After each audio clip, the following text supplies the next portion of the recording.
Esto es Lengua por Alfonso Ruiz de Aguirre y hoy voy a enseñarte a subrayar y anotar un texto. El gran problema de los resúmenes es que a veces, cuando yo les pongo a mis alumnos para resumir un texto, me encuentro que no le han puesto ninguna anotación. Y otras veces, fijaos cómo piensa mi alumno. Mi alumno dice: la introducción del uniforme escolar en los centros públicos no es una medida anodina. Esto es muy importante.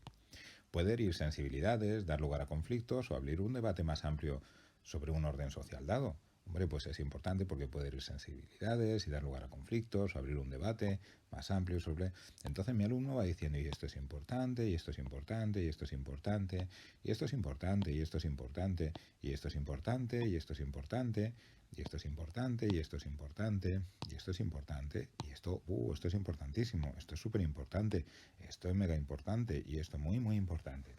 ¿Qué es lo que hemos conseguido? Cuando tú miras el texto, ¿dónde se te dónde se te van a ir los ojos? A lo que no está subrayado. Lo que has conseguido es justo lo contrario de lo que tú querías. Este tipo de subrayado no vale para nada. Así que, en primer lugar, lo que tienes que comprender es que vamos a subrayar poco. Siempre palabras, nunca oraciones enteras. Solamente palabras.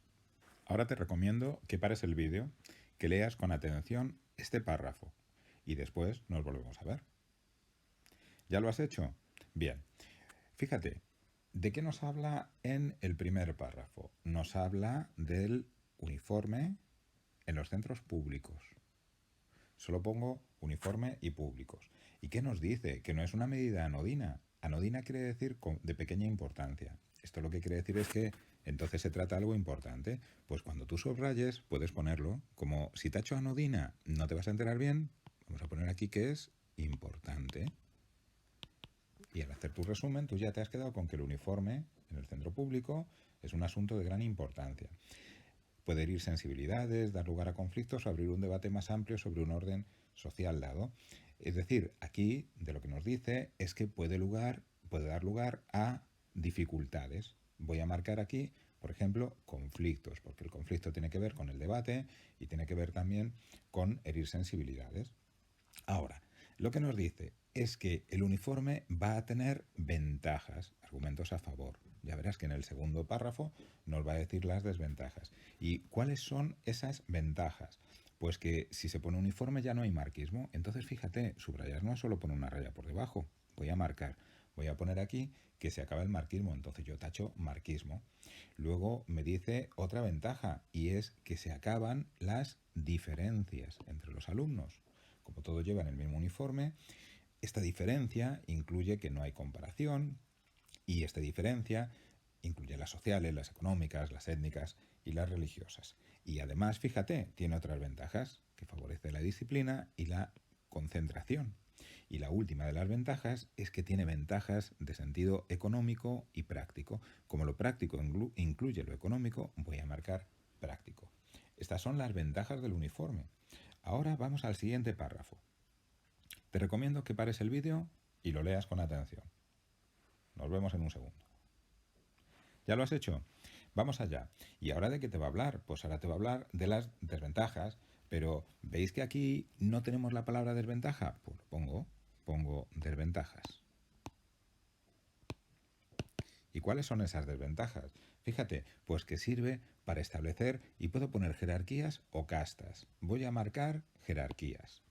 Y entonces te pone aquí 4 ejemplos de sitios donde se imponen jerarquías. Lo militar, la penitenciaría, la hospitalización, el internado. Esas no las voy a subrayar, porque esos son solo ejemplos de jerarquía. Tú tienes que aprender a distinguir entre las ideas importantes y las secundarias. Lo importante aquí es que establece jerarquías y en suma el uniforme trae a la memoria lo militar, la penitenciaría, la hospitalización y el internado son solo ejemplos. Ahora, ¿cuál es la siguiente desventaja? Pues nos habla de despersonalización, homogéneo, falta de iniciativa y de autonomía y ausencia de sensibilidad estética. Aquí si te das cuenta, si yo marco despersonalización, eso está incluyendo también lo homogéneo, cuando todo el mundo viste del mismo modo, va de modo homogéneo y está despersonalizado. Incluye también falta de iniciativa y de autonomía. E incluye también, con esa despersonalización, la estética. Pero por si acaso, como yo quiero insistir más en la estética, voy a marcarlo también. Claro, lo que hago es tachar la palabra estética para que luego me acuerde yo de que la estética sale perjudicada con el uniforme. Y fíjate, lo que nos dice, suele oponerse a modernidad, innovación y juventud. Entonces, ¿qué es lo contrario de moderno, innovador y joven? Pues viejo. Pues a esto, uy, me ha salido fatal, viejo. Esto es lo que se asocia al uniforme. Ahora que ya tenemos el subrayado, ya verás qué fácil es realizar el resumen. Fíjate, el uniforme en los centros públicos da lugar a conflictos. A su favor, cuenta con que acaba con las marcas y las diferencias sociales, favorece la disciplina y la concentración y tiene ventajas prácticas. Ya tengo el resumen del primer párrafo. Sus desventajas son que establece jerarquías, despersonaliza, acaba con la estética y supone el triunfo de lo viejo. Ya tengo hecho el resumen. Voy a repetírtelo para que veas lo fácil que es, si he subrayado bien, volver a repetirle el resumen a alguien. La introducción del uniforme en el espacio en los colegios públicos da lugar a conflictos. Tiene ventajas, como el fin del marxismo, el fin de las diferencias sociales y la búsqueda de ventajas prácticas, de disciplina y de concentración. Pero también tiene aspectos negativos, como la imposición de jerarquías, la despersonalización, el castigo a la estética y el triunfo de lo viejo. Ya tengo hecho el resumen. Con esto y un bizcocho, hasta el próximo día. Adiós.